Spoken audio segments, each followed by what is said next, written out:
second team to present will be Nick Krenz, who currently is interning at the shop of Julie Erickson, and his partner, Chris Hoshko. They will be presenting the low voltage, load calculation, specifications, lightning protection, and project schedule.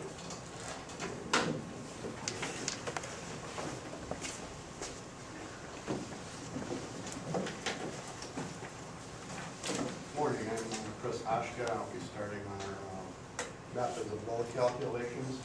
We were tasked with using an Excel spreadsheet in order to perform this work.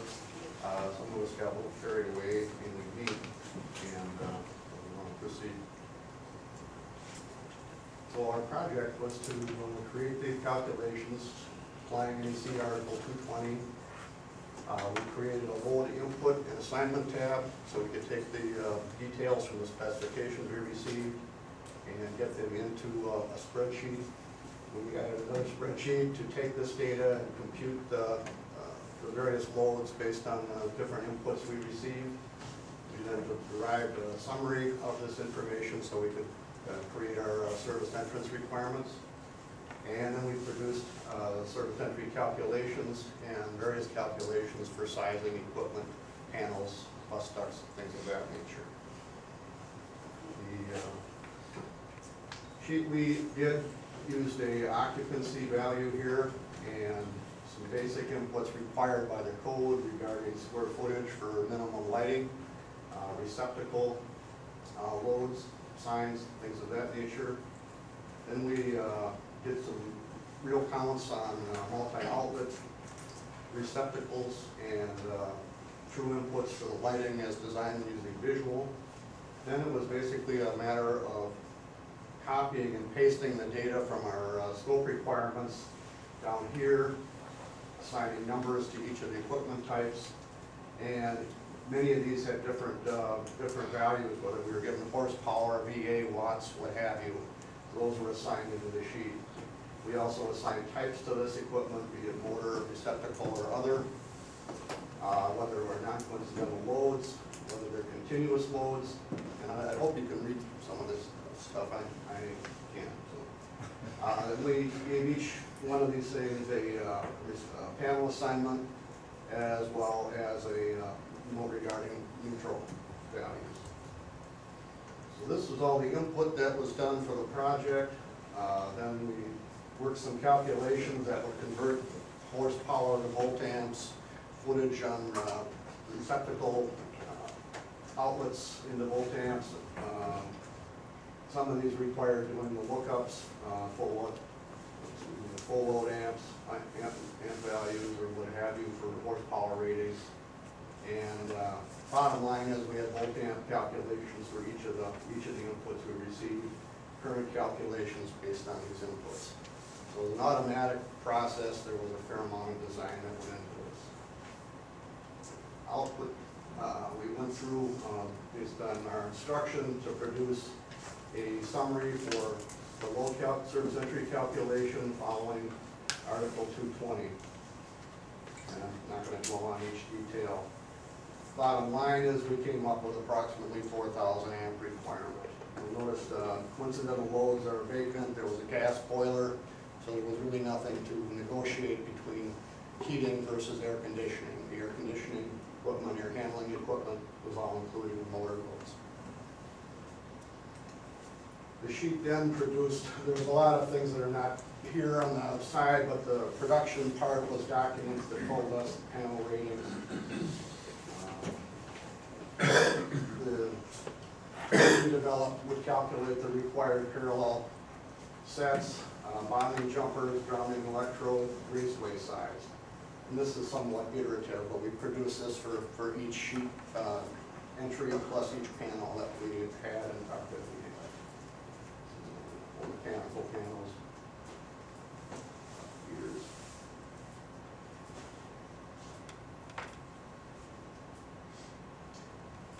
Then for some of the specific items like air conditioning and UPS, PDU backups, we followed our instruction and created the necessary inputs that we had for doing our calculations at the top end. then we would take these inputs and apply them per formula that Mr. Curry gave us and produce the outputs and the reference to where we got this information. So we did this for any number. This is one example. I think we have probably 15 different scenarios for calculation. Mr. Krenz was going to discuss project schedule. Good morning, everyone. Thanks for coming. My name's Nick Krenz. We had to organize a project, you need a project schedule, you need a layout, and a timeline. So for this project, we developed tasks, put in start dates, finish dates, resource names, who's doing what work, what time. Microsoft Project also produces a beautiful Gantt chart. So, you know, your project manager can poke it on the wall and say, hey, we're not here, let's get here, you know. So, pretty useful tool. We've been introduced to it for about 2 years now. And just like with most software, we can dive much deeper into it. Well, and Chris has the specifications here. This was a rather daunting task to go through and read several hundred pages of information. I think the bottom line for us is what can be extracted and what is necessary and germane to the massive document that typically, I think my personal experience is about a 10-to-1 ratio between specs versus proposals. So the key highlights that I'm finding are the defining of the scope, material requirements, and requirements from material sources. That can be a huge item if overlooked in the proposal process. Testing requirements are also, I think, another major issue that needs to be assessed when doing an estimation of work. Safety standards and specifically prohibitions are another key item to estimating the job. And also the work rules, and very often left out is cleanup mandates, patching things on that order.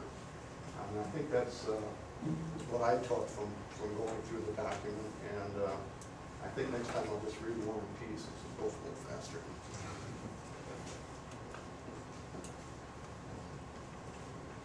All right, I'm gonna briefly go over our low voltage risers.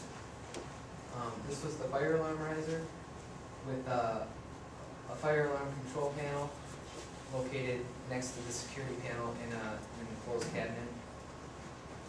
We have the fire alarm enunciator panel at the main entrance to the building, so firefighters can go in and see where the fire is or which floor it is on. It's complete with smoke detectors. This line represents the difference in floors. This would be level 1, everything located in level 1, and then level 2. We've got duct smoke detectors on level 2, connected within our mechanical equipment. A pre-action panel downstairs servicing the data center with smoke detectors and horn strobes as well. Got flow switches and tamper switches, and more horn strobes and smoke detectors on the main floor. For the clock system, nowadays it's much more common to see master clock control in some sort of basement or lab or data in some sort of location. So we have that, the master control, which is attached to an antenna, receives radio signals from Colorado, I believe is where we get all of our information and time zones. And then it'll produce it to the, I like to call them dummy clocks, like that one over there. This is a prime example. Dunwoody has this here. So there's one right there, and it just produces what the master clock says. All right. On to security. We have a security panel with a keypad at the main entries. There are inputs and outputs. The only output is the alarm and the notification for the police hopefully. Glass breaks, door contacts, motion detectors, and then glass breaks and motion detectors on the second floor as well. Chris? We drafted the wiring for phone data, the public address system, the PA system. All of it is PA's 22 gauge 6 conductor, as well as the phone 22 gauge 4 conductor. PA is a little bit higher than one would normally see. We're seeing new equipment that will also carry power, so the systems can be locally powered at each horn, and another pair in case there's some signaling if one wants to use the devices for talkback arrangements.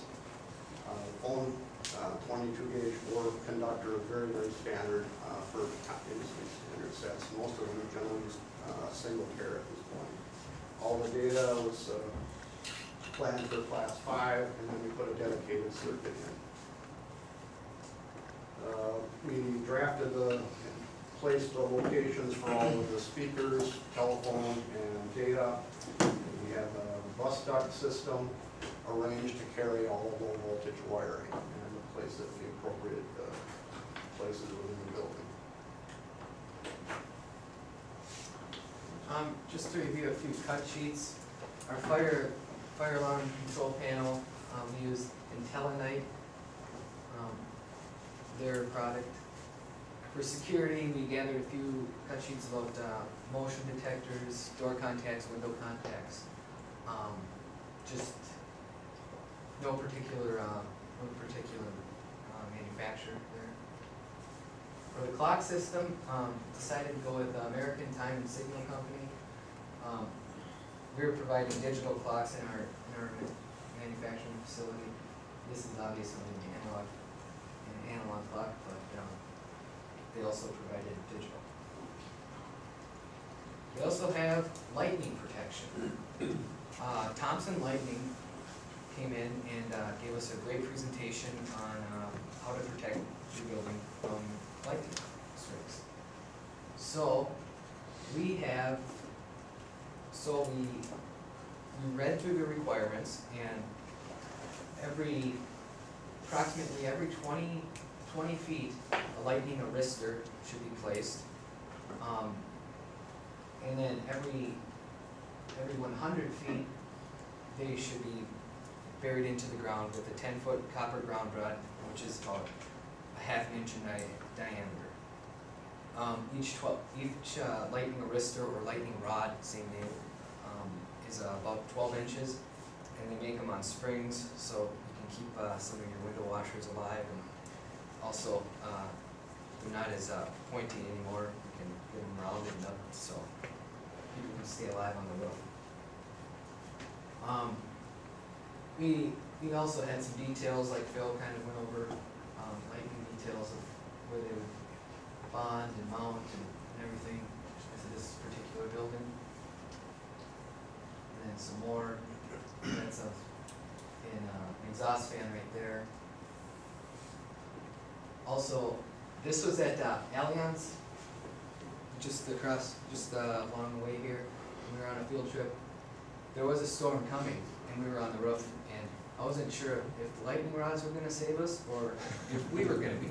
Yeah. So, anyway, it was just kind of an interesting, ironic thing that we were checking out the lightning protection while lightning was active. So, very cool to see them, the process and their code with it. I mean, it's a whole other different ballgame to the electrical industry, and it's an important thing. So, back up your building.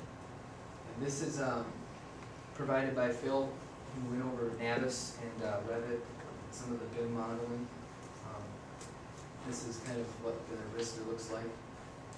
And then the exhaust fan, and of course the cooling tower, which are placed approximately every 5 feet on the cooling tower. Don't want it to get juiced. And with that, if there are any questions for Chris, myself, or Mr. Curry, I'd be happy to answer them. Yes. I think Chad mentioned a future expansion. How is that figured into your load calculations?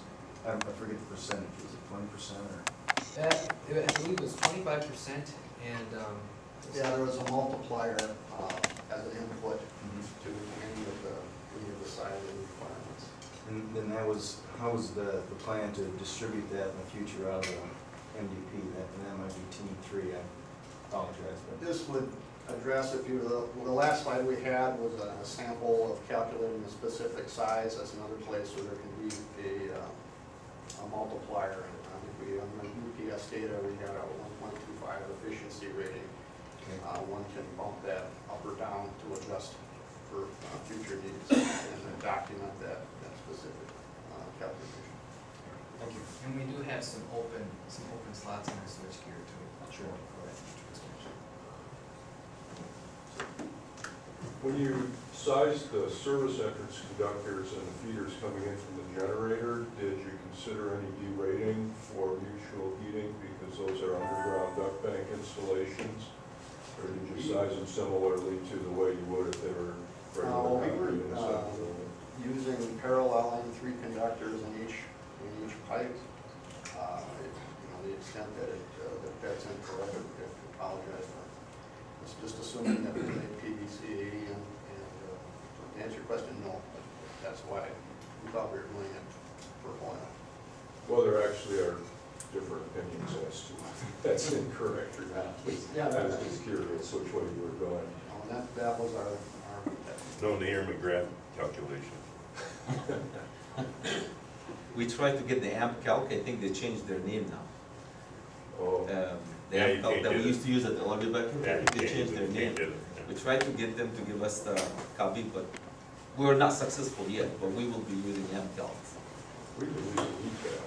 ETAP? That seems to work pretty well and validated several cases on it, so I'm fairly I confident. wasn't able to use power tools for window for that one, I don't know. Right. If you guys have any input about using power tools for window, because we have it for free, power tools. They have one coming out, Coming. a module coming out, but I'm not sure when it's supposed to come out. And so the other question, Chad, you check the weather reports before you schedule the rooftop visit? No, Make it's sure very that- interesting. Our tour guide said, I asked if he ever considered a degree in meteorology. And he said, I sit up here and I can see the storm coming from Plymouth, or, all the way down south. And I said, well, you'll be my first one to call before the weather gets. Mr. Kirby wanted to see if we had enough common sense to come in out of the rain as well.